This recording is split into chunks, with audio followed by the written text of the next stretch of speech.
자, 로마서 6장 12절부터 13절, 14절. 자, 신약성경 247쪽이 되겠습니다. 자, 찾으셨으면 제가 봉독해 드리도록 하겠습니다. 그러므로 너희는 죄가 너희 죽을 몸을 지배하지 못하게 하여 몸의 사욕에 순종하지 말고, 또한 너희 지체를 불의의 무기로 죄에게 내주지 말고, 오직 너희 자신을 죽은 자 가운데서 다시 살아난 자같이 하나님께 드리며 너희 지체를 의의 무기로 하나님께 드리라. 죄가 너희를 주장하지 못하리니 이는 너희가 법 아래 있지 아니하고 은혜 아래 있음이라. 아멘. 자, 오늘은 회개하는 자가 복된 자라는 말씀으로 함께 은혜를 갖도록 하겠습니다. 여러분, 하나님은 우리에게 믿음의 삶을 살아가기 위해서 여러분 교회라는 공동체를 우리 가운데 허락해 주셨습니다. 자, 좌우 앞뒤로 한번 이렇게 돌아보세요. 여러분, 좌우 앞뒤로 여러분 보이는 이 사람들이 여러분 우리가 함께 하나님의 나라를 세워가는, 마스크를 껴서 누군지는 잘 모르겠지만 교회입니다. 교회라는 공동체를 줬어요. 근데 자, 지난주의 말씀을 잠깐 한번 복습해 봅시다. 여러분, 창세기 2장 18절에 이런 말씀이 있었죠. 여호와 하나님이 이르시되 사람이 혼자 사는 것이 좋지 아니하니 내가 그를 위하여 돕는 배필을 지으리라 하시니라. 여기 보니까 혼자 사는 게 좋지 않다고 해요. 여러 가지 이유와 다각적인 해석들이 있지만 지난주 얘기할 때 첫 번째 그 이유가 뭐라고 그랬습니까? 사람이 혼자 있을 때 보통 죄를 짓는 사람들을 보면 다들 혼자 있을 때 죄 지을 확률이 높아요. 옆에 누군가 보고 있다, 시퍼런 눈으로 이렇게 지켜보고 있다 이러면 사람은요, 누가 보고 있다라고 하면 죄를 잘 안 지어요. 여러분, 여러분 우리도 지금 예배 시간 저기 CCTV가 있지만 공공장소에 CCTV를 틀어놓고 막 이렇게 있으면 사람들이 범죄 확률이 적습니다. 왜? 보는 눈이 많으면 그만큼 범죄하는 데 확률이 떨어집니다. 근데 보는 눈이 없으면 혼자 있다 보면 죄 지을 수 있어요. 그래서 그런 것들이 여러분 참 중요하다, 그 얘기했습니다. 그리고 오늘 그거에 대한 부가 설명으로 조금 필요할 것 같습니다. 왜 독차하는 것이 좋지 못할까? 그래서 하나님이 이런 대안을 제시해 주시는데 그게 바로 뭐냐? 여러분, 이 특별히 창세기 1장, 2장, 3장은 창조 시대를 얘기하고 있잖아요. 하나님이 이 세상을 창조하실 상황들을 얘기하면서 여러분, 창조 사역의 절정이 뭡니까? 창조 사역의 절정은 제일 마지막에 만든 게 절정이겠죠. 그래서 여러분, 하나님의 창조 사역의 제일 마지막이 뭐죠? 여섯째 날에 뭘 만들었죠? 동물도 만들었지만 최종적으로는 우리 인간을 창조하셨잖아요. 그죠? 그래서 우리 인간을 창조하셨는데 여러분, 창세기 1장 26절 27절에 이렇게 되어 있습니다. 하나님이 이르시되 우리의 형상을 따라 우리의 모양대로. 어떻게 했다고요? 우리의 형상을 따라 우리의 모양대로. 여러분, 자, 형상과 모양인데 누구의? 우리의. 단수가 아닌 복수를 썼습니다. 우리라는 단어를 쓰시면서 우리가 사람을 만들고 그들로 바다의 물고기와 하늘의 새와 가축과 온 땅과 땅에 기는 모든 것을 다스리게 하자 하시고, 하나님이 자기 형상 곧 하나님의 형상으로 형상대로 사람을 창조하시되 남자와 여자를 창조하시고, 남자와 여자를. 그래서 어떤 분은 이런 얘기해요. 하나님이 제일 마지막에 창조한 것은 인간이 아니다. 하나님이 제일 마지막에 창조한 것은 어떤 가정사역자가 이렇게 얘기해요. 하나님이 제일 마지막으로 창조한 것은 인간이 아니라 가정이다라고 얘기해요. 가정. 동의하십니까? 여러분? 그래서 가정이 뭐예요? 가정이라는 공동체를 하나님이 제일 마지막에 만드셨다고 그래요. 나와 너, 우리라는 관계적인 공동체를 통해서 여러분, 이 공동체를 하나님이 창조의 최고의 절정이다. 그러니까 창조의 최고의 절정은 여러분 인간이 아니라 가정이다 얘기합니다. 여러분, 신약으로 넘어와서 복음서를 보시면 예수 그리스도께서 이 땅에 우리 가운데 오셨습니다. 왜 오셨죠? 우리를 구원하시기 위해서. 구원하시기 위하여 십자가에 못 박혀 죽으시고 3일 만에 부활하셨습니다. 40일 동안 제자들에게 보여주셨어요. 그리고 그분이 승천하시고, 그리고 약속한 성령을 기다려서 오순절날 마가의 다락방에서 성령의 임재를 통하여서 거기에서 무엇이 탄생하죠? 바로 교회가 탄생이 됩니다. 그러니까 성경에서 말하는 하나님이 만든 조직이 두 개가 있는데, 창조의 절정인 가정과, 그래서 교회 십자가의, 여러분 예수 그리스도의 구속의 십자가의 은혜의 절정인 교회, 그러니까 가정과 교회, 이게 하나님이 만든 유일한 조직체예요. 나머지 조직체들은, 회사나 기업은 인간의 필요에 의해서 만들다가 사라지거나 이렇게 하지만, 하나님께서 공식적으로 성경에서 말하고는 공식적인 조직체는 두 개밖에 없어요. 가정과 교회입니다. 이 공동체를 통해서, 그래서 보세요, 나와 너, 우리라는 관계를 통해서 그 속에서 나의 자아상을 만들어가는 거예요. 나는 누구인가? 나의 존재와 자아상을 어디서 형성하느냐? 가정에서, 교회라는 공동체에서 여러분 이것을 만들어가고 회복하는 이런 관계적 존재로서 하나님이 우리를 만드셨습니다. 왜?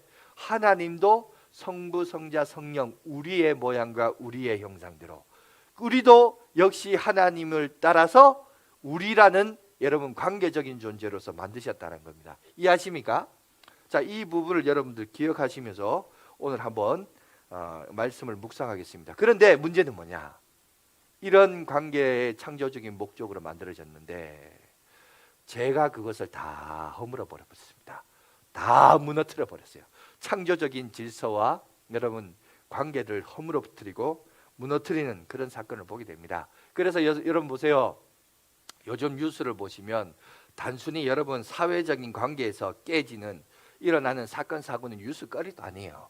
여러분 어떻게 보면 하나님의 기준에서 보면 건들지 말아야 할 그걸 건드려요. 가장 근원적인 게 지금 보세요. 뭐 교회는 뭐 말할 것도 없고, 지금 가정이 무너지는 뉴스들을 보세요. 얼마나 흔합니까? 그저 뉴스 소재뿐만 아니라 그게 시사 프로로도 나오고 드라마, 영화 소재로도 나오고, 이제는요 그게 그런 내용들이 일상화가 돼 버렸습니다. 그죠? 그래서 뭐 배우자의 외도, 이혼, 재산 분할, 양육권, 독신, 유아학대, 살인, 여러분 이런 것들이 이제는 전혀 낯설지 않은 그런 시대를 우리가 살아가고 있습니다. 그런데 지난주에 제가 그런 얘기했습니다. 교회 부흥에서 가장 중요한 것은 뭐다? 교회가 건강해야 된다. 건강하면 교회는 부흥하는 것은 정상이다. 자연적인 현상이다.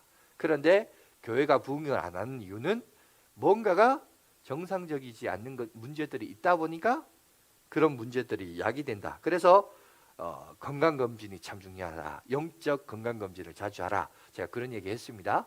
자, 중요한 건 뭐냐? 그런데 여기서도 더 큰 여러분 문제가 있는데, 더 큰 문제는 뭐냐? 자기가, 여러분 특히 보세요.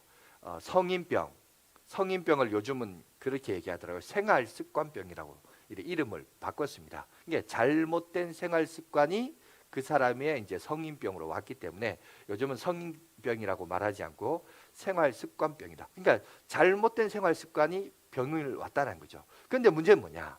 이 잘못된 생활습관이 어느덧 내 삶의 일부가 되고 습관이 되고 녹아져 있다 보니까, 더 큰 문제는 내가 그 습관이 잘못됐음에도 불구하고 잘못된지를 몰라요.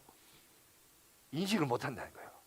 그래서 분명히 잘못됐으면 이거 잘못되었다. 그러니까 잘못되었다라는 먼저 문제의식, 이게 잘못되었구나. 그래서 나는 삶의 태도와 자세와 삶의 방향성을 바꿔야 되겠구나.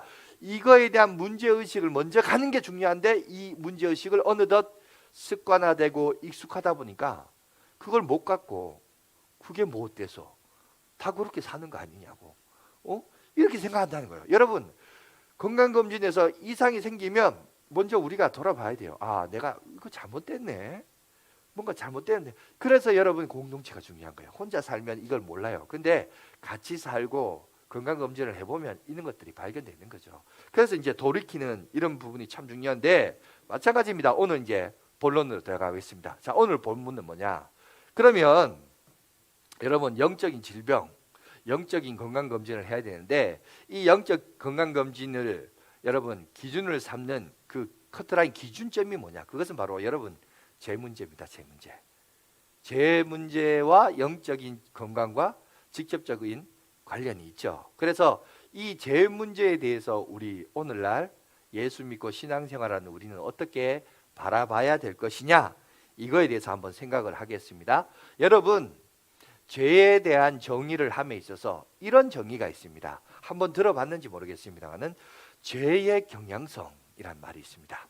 혹시 들어봤었어요? 죄의 경향성? 저도 사실은 이런 말을 한 5년 전에 6년 전에 어떤 부교육자가 설교를 하는데 그렇게 하더라고요. 그래서 참 설교가 신선하다 이런 얘기를 좀 들었는데, 죄도요 경향성이 있습니다. 경향성이 뭔지 아세요? PPT 혹시 준비됐나요? 경향성이라는 것이 사전적인 정의를 보면 이렇게 되어 있습니다. 자, 한번 다 같이 한번 읽어볼까요? 시작. 경향성이란 현상이나 사상, 행동 따위가 어떤 방향으로 기울어지거나 쏠리는 성향을 말한다. 여러분, 죄도 경향성이 있습니다. 뭐냐면은 사람은요, 사람 속에 선한 측면이 있고 악한 측면이 사실은 다 있어요. 근데 다 있는데 그냥 자연 그대로를 이렇게 두면 이 죄가 왕노릇하여서 경향성을 띠는데, 그게 뭐냐? 악한 방향으로 자꾸 쏠리게 돼요. 그쪽으로 자꾸 기울어지게 돼요. 그래서 점점 죄를 짓는다, 이런 말입니다. 무슨 말이냐? 죄라고 하는 것은요, 한번 죄 짓는 것으로 끝나지 않는다는 거예요. 그 죄가 계속 경향성을 띠어요. 자, 이거를 비근한 예를 들자면, 우리 얘기를 들으면 또 누구 목사님은 누구를 싫어한다 이렇게 얘기하니까 성경적인 예를 한번 들어보겠습니다. 태초에 여러분 아담과 하와가 죄를 짓습니다. 무슨 죄를 졌죠? 먹지 말라는 선악과를 따먹어 버렸어요. 먹지 말라는 선악과를 그걸 따먹음으로 끝났나요? 아니요. 끝나지 않고 그 죄가요 살아 움직여 역사합니다. 어떻게 움직이는지 아세요? 아담이 자기 아내를 가리켜서 이렇게 해요. 하와라라고 이름을 짓습니다. 하와라는 말이 무슨 말이냐면 생명이다라는 뜻을 가지고 있습니다. 그 말이 무슨 말일까요? 아담이 어떤 의도로 자기 아내를 하와라, 생명아 생명아 생명아 밥 좀 달라, 생명아 설거지 했냐, 생명아 집안 청소했느냐, 이런 얘기를 하는데, 여러분 어떤 의도로 자기 아내를 하와라 했을까요? 여러분, 지금 아담과 하와가 어떤 상태에 놓여 있습니까? 선악과를 따먹음으로, 먹지 말라는 선악과를 따먹음으로 지금 어떤 상태죠? 생명을 잃어버린 상태예요. 이제 죄로 인하여 정령 죽으리라. 너희들은 죽게 될 것이 흙으로 돌아가리라. 그 하나님의 여러분 선포를 경험했던 아담이 자기 아내를 바라보면서 생명아 생명아 이렇게 이름을 지었어요. 그럼 유추해 봅시다. 생명을 잃어버린 상황에서 자기 아내를 생명아라고 말한 것은 아유, 내 아내를 생명같이 귀하게 여긴다, 이런 뜻입니까? 아니죠. 너 때문에 내가 지금 어떻게 됐다는 거예요? 생명을 잃어버렸다는 거죠. 그죠? 여러분 이 정도는 유추할 수 있죠, 성경을 보면. 그러니까 결국 뭐겠어요? 얼마나 여러분 너 때문이다, 남 탓하는 거예요. 탓하고 책임을 그 사람이. 그러니까 보세요, 죄는 죄로 끝나지 않아요. 이 죄는 남에게 책임을 전가시키고 탓하고 너 때문이다 그러고, 그죠? 너 때문에 그렇다고 그렇게 해요. 여러분, 너 때문에 그렇다는 그 여자는 또 그 얘기 들으면 물론 뭐 한두 번은 인정하겠죠. 그런데 얼마나 많이 너 때문이다 이렇게 얘기했으면 그게 이름이 됐겠어요. 하와야, 그죠? 생명아 얼마나 생명 잃어버렸다고 그냥 한탄하고 그냥 눈물 지셨으면 여러분 그게 이름조차가 됐겠습니까? 그러면 듣는 생명은 어떻게 했어요? 기분 좋겠어요? 그러니까 성경에 보면 성경에 부부 싸움 했더라, 여러분 그런 구절은 없지만 충분히 그 여자의 이름이 나왔다는 것을 통해서 유추할 수 있습니다. 아, 그 가정은 상당히 불화가 있고 갈등이 있었구나라는 것을 알 수 있습니다. 그런데 그렇게 살다가 하나님이 하와를 통해서 생명을 줍니다. 누구죠? 가인을 낳게 해요. 그래서 성경에 여러분 4장입니까? 거기 보면 내가 가인을 낳고 하와가 하는 말이 있습니다. 내가 여호와로 말미암아 등남하였다. 무슨 말이에요? 옛날에 하나님이 우리 가정을 심판하실 때, 나를 평가하실 때 여자의 후손이 나올 것이다. 그 여자의 후손이 뱀의 후손과 싸워서 그 머리를 상하게 하면서 그거를 기억한 거예요. 그래서 여러분 가인을 어떻게 키우느냐? 애지중지 키워요. 귀하게 키웁니다. 왜? 나의 이 수치와 부끄러움과 그죠? 이 죽음으로부터 해방할 수 있는 유일한 여자의 후손이 누구예요? 가인이라고 생각했던 거예요. 그래서 성장 과정에서 우리가 이제 그런 얘기 있습니다. 우리 자녀 양육법에 있어서 적절한 상실감이라는 게 있어요. 자녀들이 성장하는 과정에서 좌절과 실패를 한 번씩 경험해 봐야 돼요. 근데 성장 과정에서 성인이 되기까지 좌절과 실패를 단 한 번도 경험하지 못한 채 성인이 되면 어떻게 될 줄 아세요? 그 사람은 괴물이 돼요. 왜? 그 좌절과 여러분 상처를 자기가 통제할 수 있고 조절할 수 있어야 되는데 과거에 그런 경험이 없다 보면 여러분 심각해집니다. 그게 성경에 나와요. 누가? 가인이 그래요. 성인이 되어서 가족을 대표로 뭘 하냐? 하나님 앞에 제사를 드립니다. 제사를 드리는데 귀하고 귀하게 큰 이 아들이 하나님 앞에 우리 가정을 대표해서 제사를 드렸는데 하나님이 그 제사를 받으셨다 안 받으셨다? 안 받은 거예요. 안 받았어요. 안 받았는데 안 받은 것도 화가 나는데 문제는 동생 아벨이 있는데 하나님이 그 제사를 받네. 이러니까 얘가 눈이 뒤집어지는 거예요. 여러분 이 사람이 그렇게 될 수 있어요. 그러니까 성장 과정에서 여러분 적절한 실패와 좌절, 여러분 우리 젊은 청년들도 있고 이제 청소년들도 있는데 여러분 성장 과정에서 실패하는 거 겁내지 마세요. 여러분 실패해보고 그 실패를 뒤져보고 이런 것들이 쌓여져야 사람이 성숙된 인간이 됩니다. 근데 죄가 있는 상황에서 적절한 좌절과 상처가 없는 상황에서 여러분 그 사람이 성인이 되면 괴물이 됩니다. 이런 소재로 여러분 드라마도 많이 나왔습니다. 대체적으로 어디 하면 뭐 대기업의 오너들, 그죠? 성공한 자녀들이 보면 집에서 얼마나 귀하게 커요. 근데 그 애가 정상인이 되고 뭐 기업을 이끄는 사람이 되는데 그게 기업이란 게 그렇잖아요. 자기 생각대로 움직여집니까? 집에 있어야 부모들이 자기 생각대로 뒷바라지 해주고 밀어주고 하니까 승승장구했지만 자기가 이제 사회 활동을 하기 시작하다 보니까 그게 됩니까? 생각처럼. 그러니까 겉으로는 웃지만 속으로는 괴물 같은 행동들이 막 그런 것들이 나오잖아요. 그게 전혀 근거 없는 이야기가 아니고요. 다 자연적으로 나타나요. 가인이 그렇게 살았어요. 그러니 화가 나고 짜증나니까 어떻게 합니까? 자기 동생을 죽여버려요. 인류 역사의 최초의 살인이 거기서 일어납니다. 그죠? 그런데 하나님이 또 그것도 은혜를 주셔요. 그래서 가인에게 표를 줍니다. 그러나 이미 지금까지 가인은 자기 힘과 자기 능력으로 살아왔기 때문에 하나님이 내게 주신 표 그 딴 거 필요 없다. 그래서 자기 힘으로 살려고 해요. 그래서 만든 게 뭐예요? 에녹성. 다시 말해서 시티, 도시를 만들었죠. 인류의 도시의 기원은 가인이 만든 거예요. 그러니까 자기를 지키고 자기를 수호하고 자기를 보호하기 위하여 도시를 짓습니다.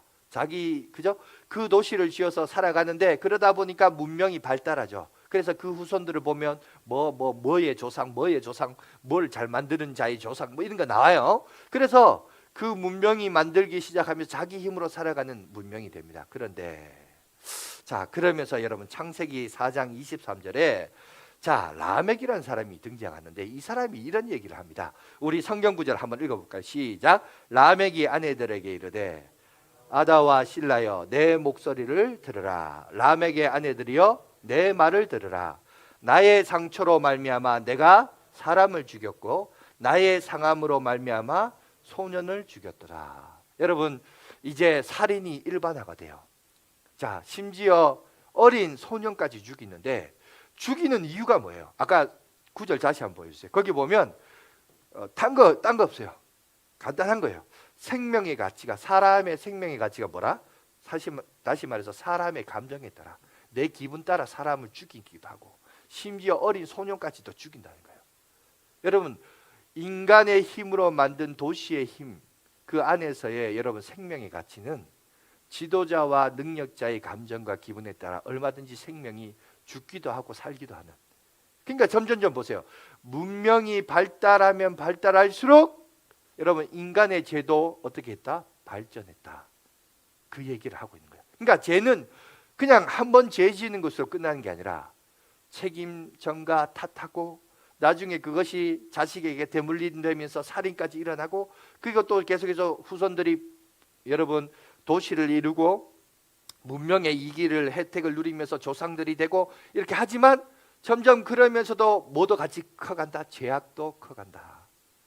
죄악도 심각해져 간다. 문명의 이 현상들을 오늘 성경은 우리 가운데 이렇게 얘기하고, 그 죄에 대한 경향성, 이거를 성경은 우리 가운데 얘기하고 있습니다. 무슨 말이냐? 죄는 죽지 않고요.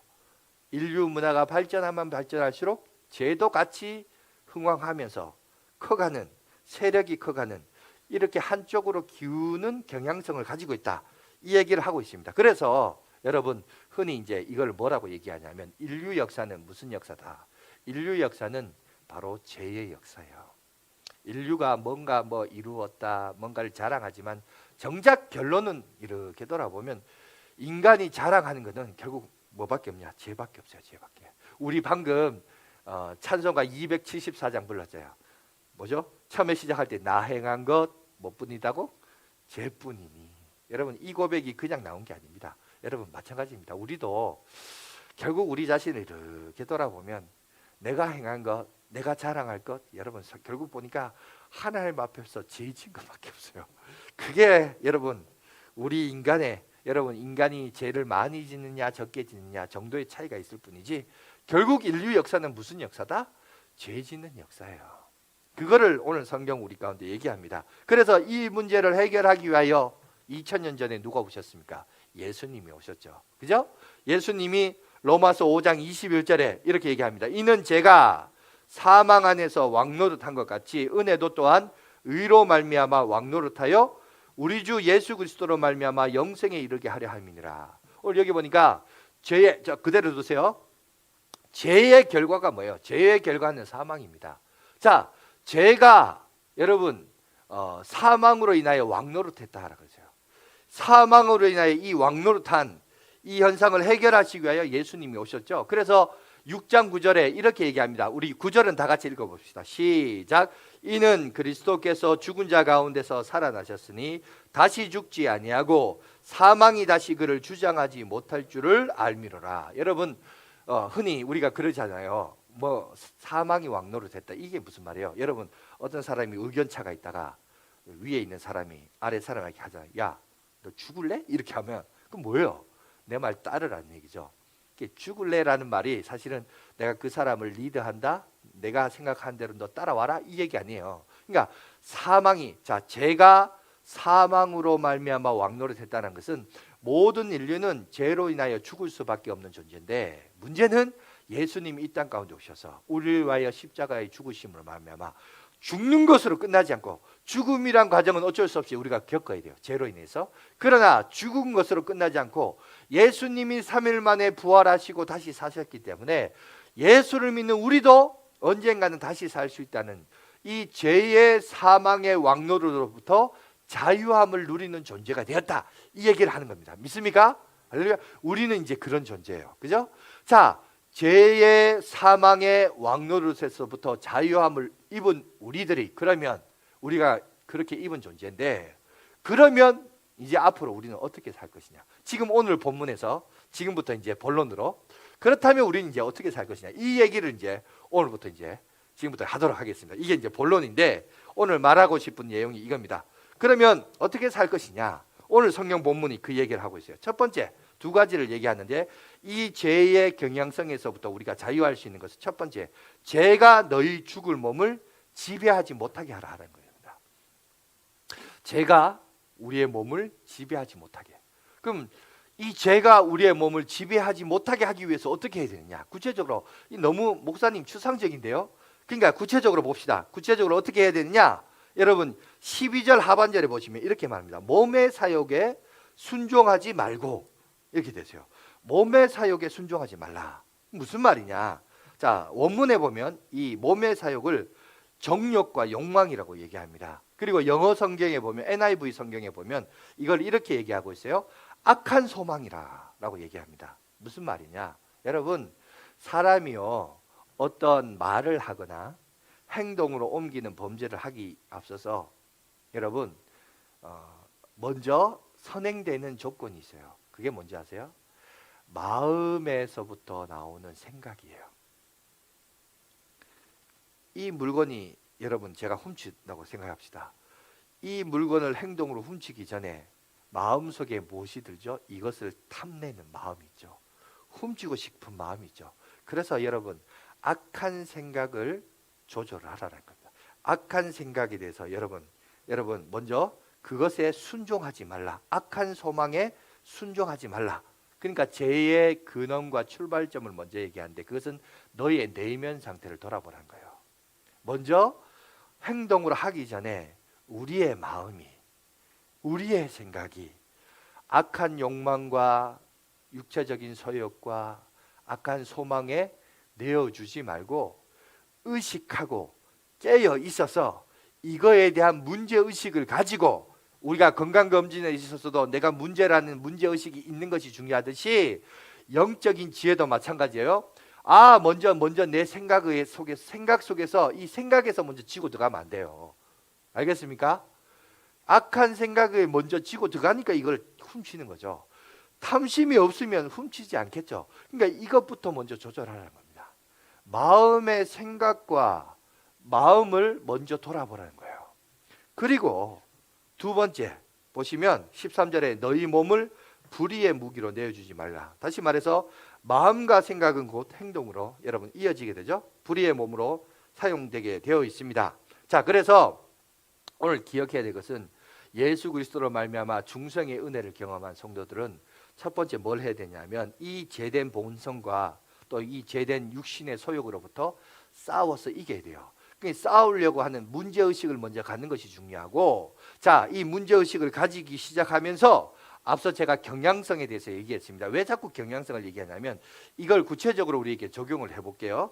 경향성을 어떻게 다른 예를 들어서 설명할 수 있냐면 요즘 우리 사회에서 일어날 수 있는 여러분 현상 중에 하나가 뭐냐면 바로 중독 현상이에요. 중독 현상. 자, 알코올 중독을 예를 들어 보겠습니다.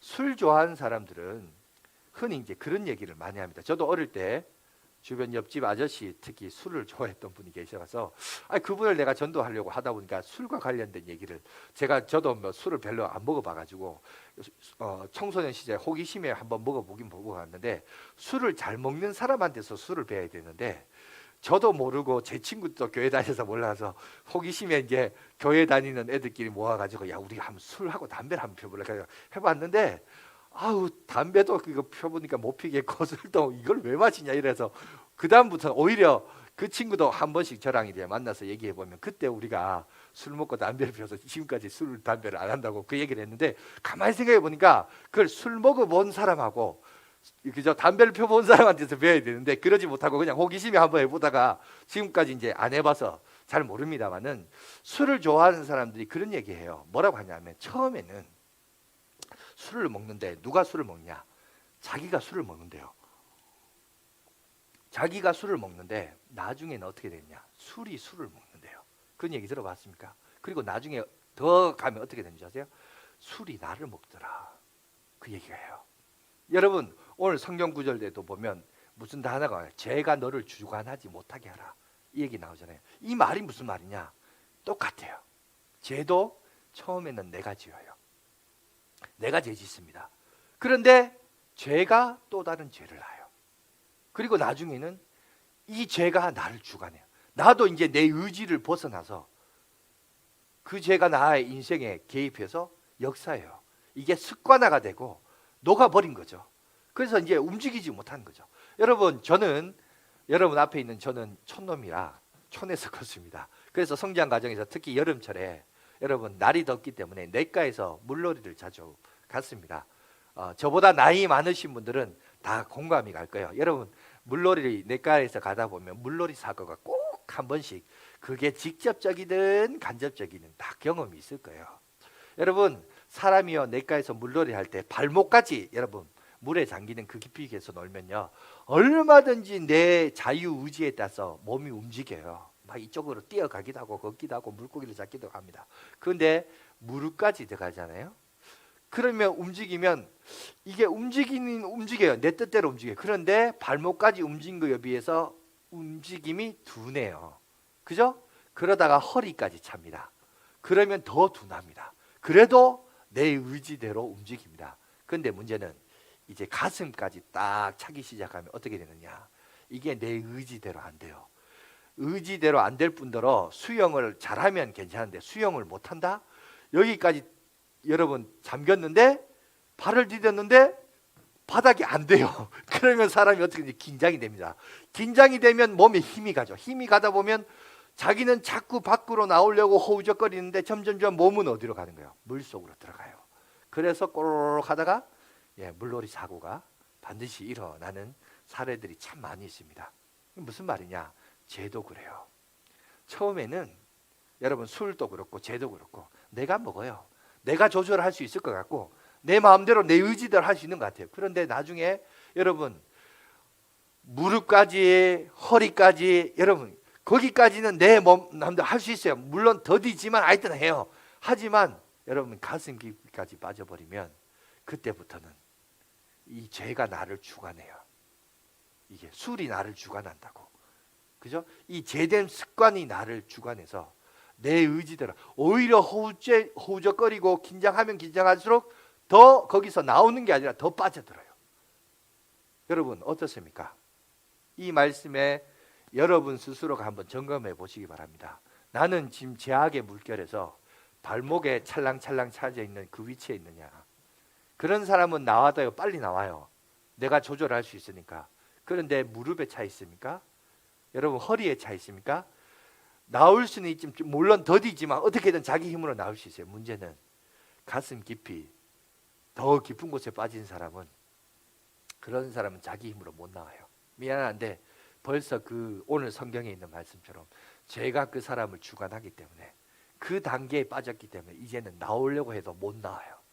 여러분 아까 건강검진이 중요하다고 그러는데 여러분 스스로를 한번 돌아보십시오.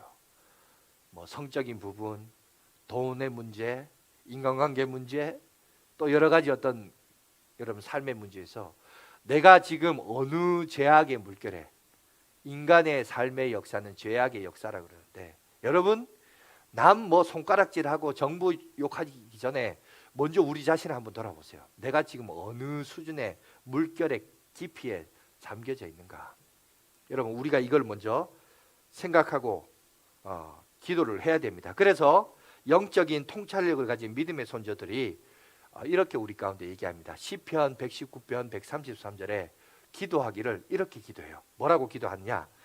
자, 한번 보여주십시오. 우리 다 같이 한번 읽어보겠습니다. 시작. 나의 발걸음을 주의 말씀에 굳게 세우시고 어떤 죄악도 나를 주관하지 못하게 하소서. 여러분 두 가지를 얘기합니다. 하나는 뭐죠? 말씀에 굳게 세울 수 있도록 기도하게 하고, 그죠? 두 번째는 거기서부터 나를 건져달라고 간구하는 기도가 있습니다.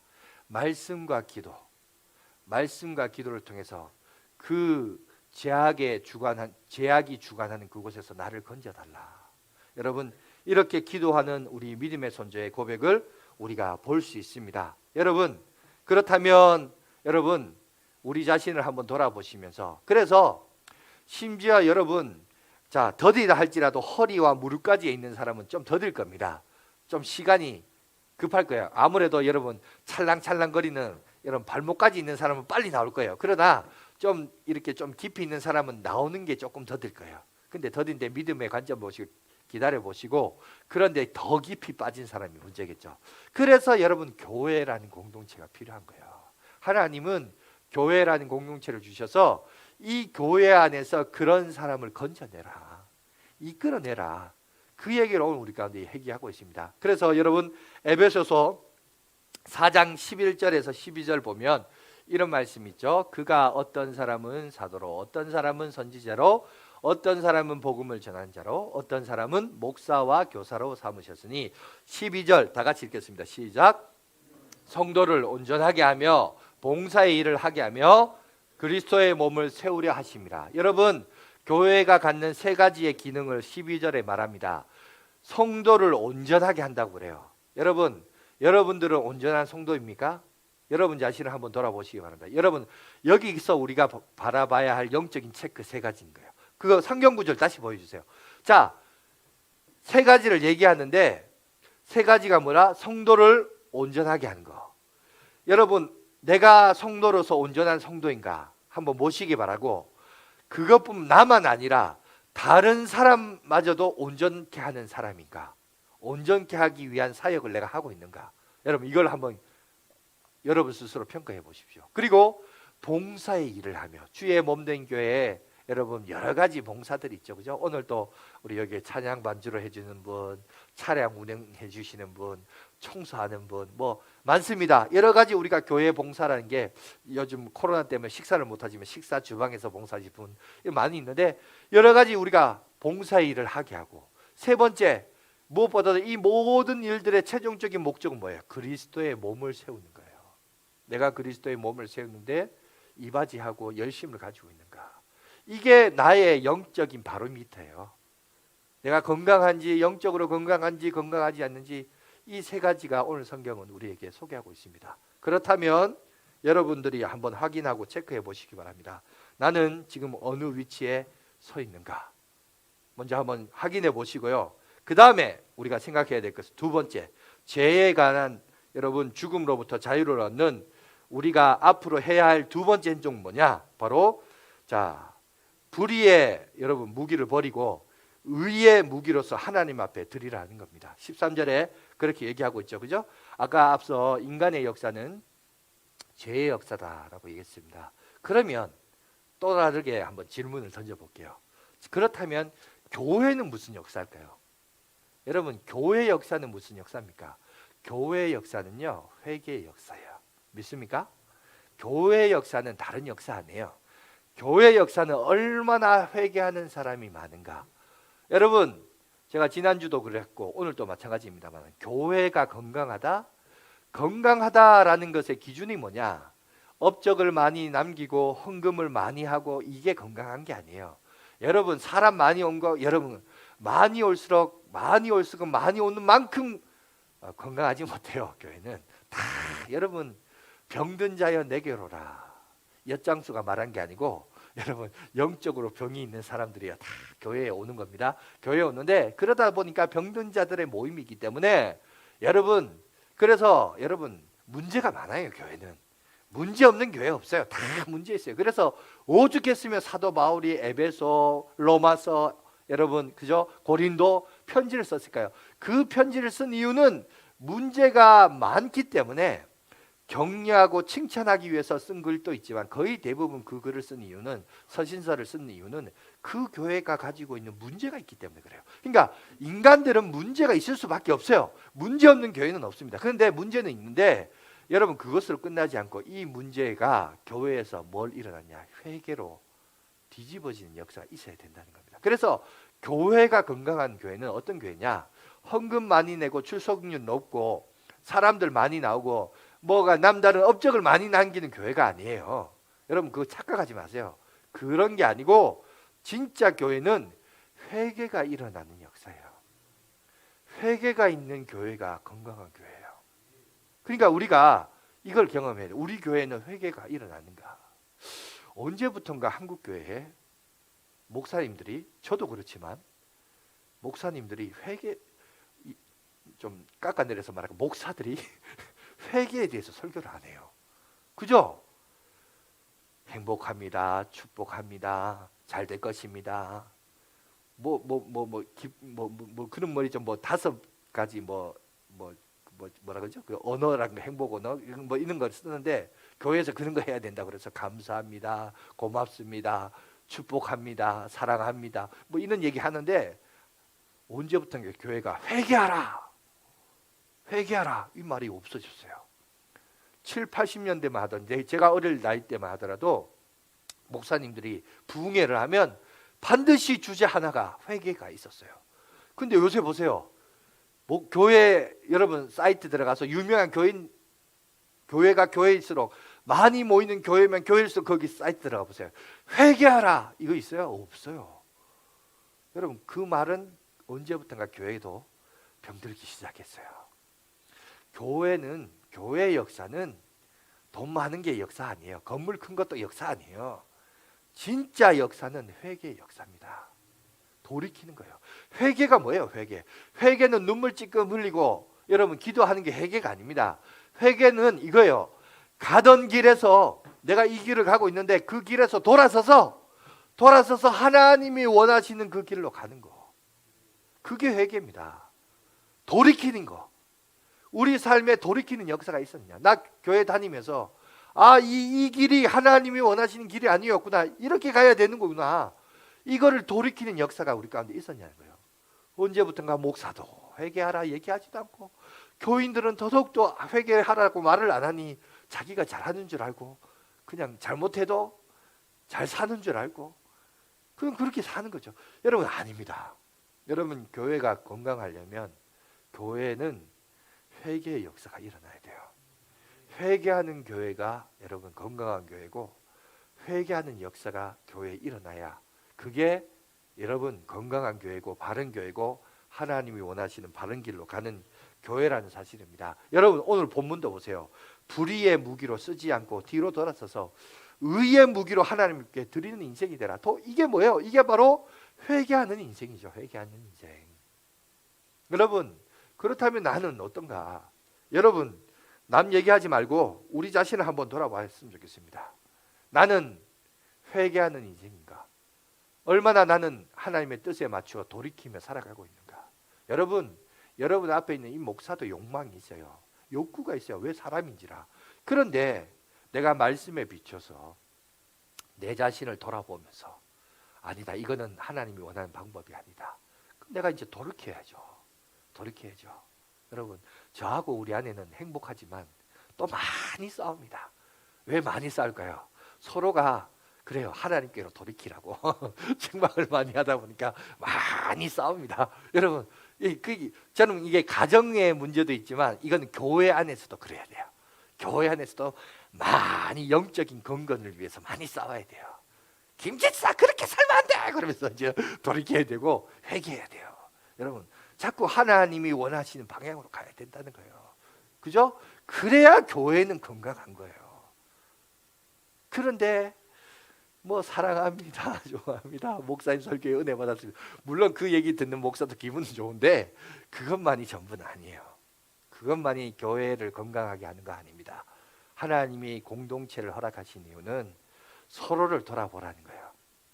돌아봐서 부족한 부분도 채워야 되지만 못한 것은 깎아야 돼. 제 살을 깎고 뼈를 깎는 여러분 그런 회개의 역사도 있어야 되는 거예요. 그래야 그게 건강한 교회가 되는 겁니다. 여러분 아무쪼록 우리 양아진 교회 뼈를 깎는 고통이 있다 할지라도 여러분 우리가 가야 되고 여러분 우리의 이웃에 부족한 거 있으면 여러분 덮어주시고 용납하시고 용서하시고 끌어안고 그게 교회 아니에요. 그죠? 그런 여러분 역사가 있는 게 교회입니다. 여러분 우리 양아진 교회 3월이면 35주년이 됩니다. 35주년 하나님이 아까 우리 은혜 얘기하셨는데 은혜 좋아요. 우리 찬양도 은혜 찬양을 불렀는데 여러분 한량없는 주님의 은혜가 35년 동안 있었습니다. 그 말은 반대적인 동전의 양면이죠. 한쪽이 하나님의 은혜였다면 또 다른 면을 보면 그동안 35년 동안 우리가 고집스럽게 살았던 우리의 죄악과 우리의 허물과 그죠? 우리의 그런 잘못된 모습이 있음에도 불구하고 하나님의 은혜가 이 35년 동안 우리를 지켜주셨는데 그렇다면 우리가 뜯어 고쳐야 할 우리의 잘못된 것들은 뭔가? 여러분 한번 돌아보십시오. 여러분 한두 번 아니 어떻게 보면 허리까지 잠긴 사람은 더디다 할지라도 자기 힘으로 돌이킬 수 있습니다. 그런데 어떤 사람은 여기까지 잠긴 사람은 우리 교회 35주년이라는데 35주년 동안 잠긴 사람은 혼자 못 나와요.